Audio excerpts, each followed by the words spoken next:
ॐ शिवाय नमः। ॐ महेश्वराय नमः। ॐ शम्भवे नमः। ॐ पिनाकिने नमः। ॐ शशिशेखराय नमः। ॐ वामदेवाय नमः। ॐ विरूपाक्षाय नमः। ॐ कपर्दिने नमः। ॐ नीललोहिताय नमः। ॐ शङ्कराय नमः। ॐ शूलपाणये नमः। ॐ खट्वाङ्गिने नमः। ॐ विष्णुवल्लभाय नमः। ॐ शिपिविष्टाय नमः। ॐ अम्बिकानाथाय नमः। ॐ श्रीकण्ठाय नमः। ॐ भक्तवत्सलाय नमः। ॐ भवाय नमः। ॐ शर्वाय नमः। ॐ त्रिलोकेशाय नमः। ॐ शितिकण्ठाय नमः। ॐ शिवप्रियाय नमः। ॐ उग्राय नमः। ॐ कपालिने नमः। ॐ कौमारये नमः। ॐ अन्धकासुरसूदनाय नमः। ॐ गङ्गाधराय नमः। ॐ ललाटाक्षाय नमः। ॐ कालकालाय नमः। ॐ कृपानिधये नमः। ॐ भीमाय नमः। ॐ परशुहस्ताय नमः। ॐ मृगपाणये नमः। ॐ जटाधराय नमः। ॐ कैलासवासिने नमः। ॐ कवचिने नमः। ॐ कठोराय नमः। ॐ त्रिपुरान्तकाय नमः। ॐ वृषाङ्काय नमः। ॐ वृषभारूढाय नमः।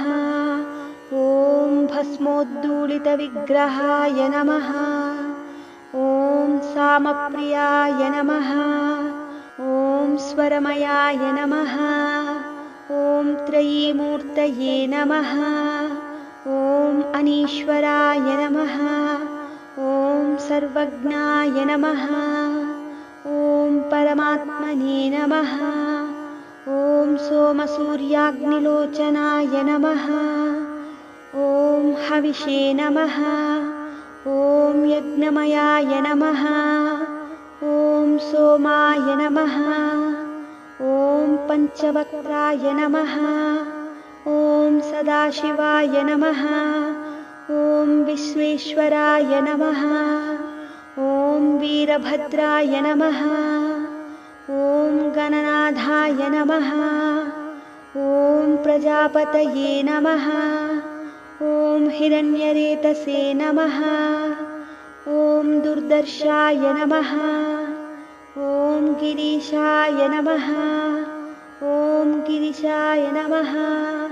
ॐ अनघाय नमः। ॐ भुजङ्गभूषणाय नमः। ॐ भर्गाय नमः। ॐ गिरिधन्वने नमः। ॐ गिरिप्रियाय नमः। ॐ कृत्तिवाससे नमः। ॐ पुरारातये नमः। ॐ भगवते नमः। ॐ प्रमदाधिपाय नमः। ॐ मृत्युञ्जयाय नमः। ॐ सूक्ष्मतनवे नमः। ॐ जगद्व्यापिने नमः। ॐ जगद्गुरवे नमः। ॐ व्योमकेशाय नमः। ॐ महासेनजनकाय नमः। ॐ चारुविक्रमाय नमः।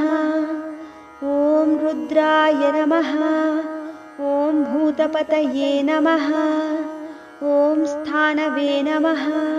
ॐ महिर्भुज्ञाय नमः। ॐ दिगम्बराय नमः। ॐ अष्टमूर्तये नमः। ॐ अनेकात्मने नमः। ॐ स्वात्विकाय नमः। ॐ शुद्धविग्रहाय नमः।